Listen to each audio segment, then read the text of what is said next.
السلام عليكم ورحمة الله وبركاته. ولا ليال إمينكا waxaanu wareysanaynaa walaalkayo oo ah xujeydii soo xajiday sanadkan 2011 ilaa socday group Sheikh Saeed iyo Sheikh Abdurrahman iyo Sheikh Abdirasaaq iyo Harun iyo rag badan oo isla socday groupkooda ayuu la socday.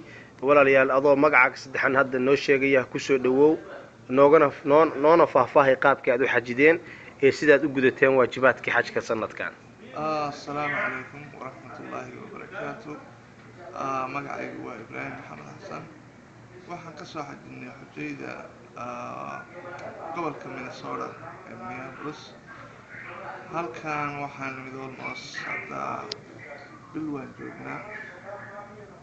xajkii aan qaadanay Ilaahay naga aqbalay si fiican baan u qaadanay. amiin amiin. meel fiicanna waan la dejiyay.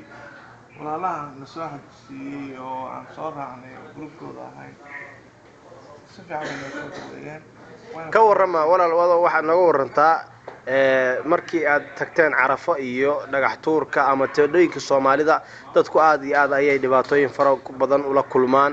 dad baa teendooyin la'aan ku dhacda, cunto la'aan ku dhacda, basas qaada waaya. idinka ka war arrintaas ka war. wallahi aniga horta xajkii ugu horeeyay buu ahaa. xajkii ugu qiimo badnaa buu ahaa. waxaa teendo la'aan iyo boos la'aan midna naguma dhicin. intii groupka ahayd iyo groupadii kale Mareykanka ka yimid ba si fiican baan u deganay.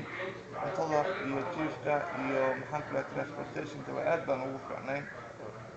waxaan aad uga sii helay oo arrinta aan la sii yaabay waxay teendooyinka oo leh air condition. marka wallahi aad bay dawladda Sacuudiguna u dadaashay waana ku mahadsan yihiin xujayda si u soo dhaweeyeen sanadkii ugu fiicnaa uguna qaboobaa buu ahaa. groupka hadda idinku la socoteen Sheikh Saeed groupka simiyuu ahaa. meesha Cabdiraxmaan iyo baan la soconay. groupka Sheikh Cabdiraxmaan baa la socotay. ma sha Allah. marka tirada dadka ku soo baxdeen imisa dhameeyeen gobolkeesa ka soo baxdeen Mareykanka. wallahi gobollo kala duwan baan ka soo baxnay laakiin Minnesota ugu badnayd. cadadooda hadda ma garan karo laakiin way badnaayeen. marka adigoo hadda ay ku daawanayaan in dad aad u fara badan oo walaalaha ah oo ku nool gobolka aad ka timi Minnesota iyo gobollo kale oo Mareykanka ah maxaad yani u sheegi lahayd ama fariinood u far lahayd iyagoo insha Allah Ilaahay haduu ina gaarsiiyo soo xajiyi doona sanadkan soo socda maxaad kula talin lahayd ama maxaad oran lahayd adoo walaalaha si walaaltinimo ula hadlaaya iyo islaantinimo. horta walaalaha soo xajiya waxaan kula talin lahaa inay horta ay xajkooda gutaan oo ay soo baxaan baan kula talin lahaa. laakiin midna way jirtaa bini'aadamku waa iska cabasho badan yahay. dhacna waa iska imaanaya xogaa khaladaad yar oo aanad filanayn waa iska imaan kartaa. laakiin waxa ka fiican walaaltinimada iyo in la isku dulqaato ayaa wax walba ka fiican.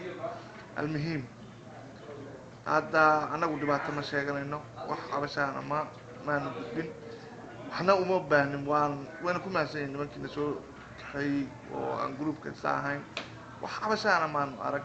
laakiin bini'aadamku dee waa uun kala aragti duwan yahay. waa sax walaal waxa say hadda u badan tahay anaga ahaan groupkii ugu roonaa baan ahay marka la eego groupada kale. hadda imise idin jira idinka iyo xaramka meesha degantiin xaramku imise kiiloomitir ayay isu jiraan imise saac baa u kala socotaan.